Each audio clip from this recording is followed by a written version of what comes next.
as you all know, we are facing a crisis in the balance of payments. We're just completely run out of dollars. Even the net foreign assets of the central bank must be now close to $1 billion negative, right? So things are really, really bad. And we know Basil Rajapaksa has gone to India and said, look, he's going to be able to bring $1.5 billion. I doubt that very much. Perhaps on humanitarian grounds they may give us something. The international sovereign bonds that are maturing are selling at 50 cents to the dollar. As a matter of fact, the January bond is yielding a 118% return. Unbelievable, unprecedented. Even the next year's July bond is yielding about 66% in the secondary market. So things are, it's unprecedented. It's really, really bad. What's also happening is that the price control by the central bank on the dollar is causing greater havoc. For instance, the remittances, which average about $700 million a month, has fallen to half that amount. I think it was about $317 million last month. Why is that? That is because obviously, like any price control in the dollar is not going to help, right? When somebody wants to send a dollar to Sri Lanka from whether it is South Korea or Finland or Dubai, they would want to get the best price for their hard work. They are sending it to their parents, sending it to their children. So they want the maximum amount of rupees that they can get. So the price control is 199 buying, 203 selling.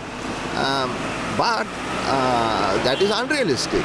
So on the Hawala or the Undial market, outside of the formal market, these guys are getting obviously a lot more, because the selling rate in Chatham Street is about 235, 240. I heard Undial is about 250. So obviously the buying rate is also much higher.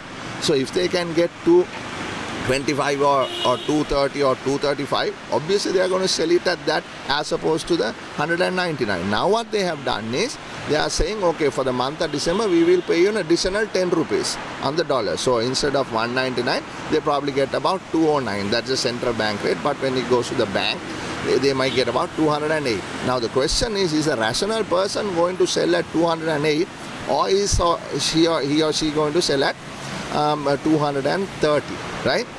So what would the rational person do? The answer is obvious.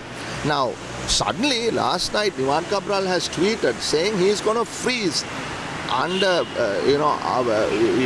I don't know what law, but immediately all persons who are involved in transactions outside of the banking system in bringing dollars in, right? So currently there are so many ways in which people transfer money. A lot of technology is there. Many ways in which people transfer money. And Hawala and Undial and giving a friend over in Seoul, and that person's wife giving rupees to the person in Anuradhapura happens all the time, and it will happen more and more when the discrepancies become bigger. When the price of the dollar is as unrealistic as it is now, it is more than obvious nobody is going to, or unless you are not thinking about it, or unless you are forced to do it, you would not sell your dollars at a rate that is lower than what you can otherwise get, right? So these things are not only dumb, they never work.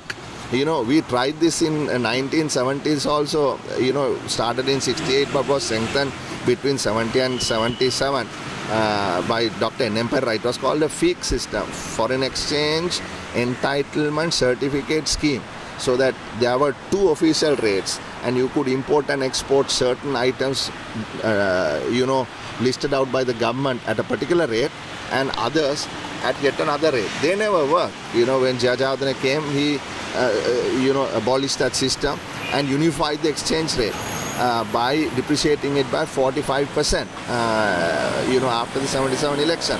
Other countries have also tried it, but they have all failed.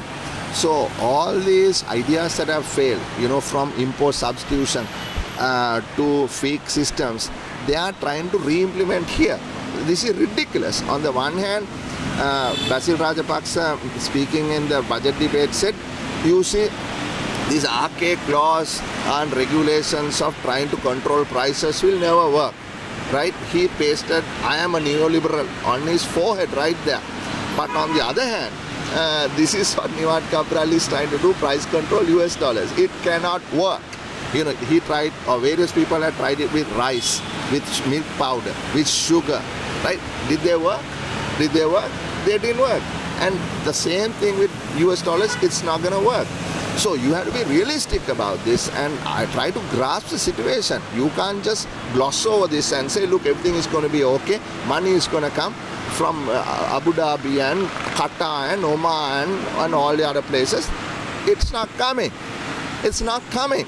Right? So you better, you know, sit back and, you know, get your advisors and, you know, start discussing how to deal with this, because of what you people did, right? Because of the money that was printed, excessive amount of money that was printed, because they, you know, on their own let go of 600 billion rupees worth of revenue by giving away and, you know, tax breaks that nobody asked for.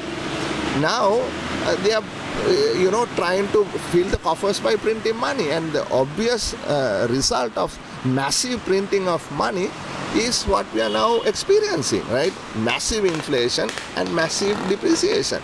So fix the problem, right? And we need to get at least a 36-month window to breathe, right? Otherwise, this country will stop. It will come to a screeching halt. People will not be able to eat, right? To get medicine. So this is not what the government was supposed to do. They were not elected to do this, right?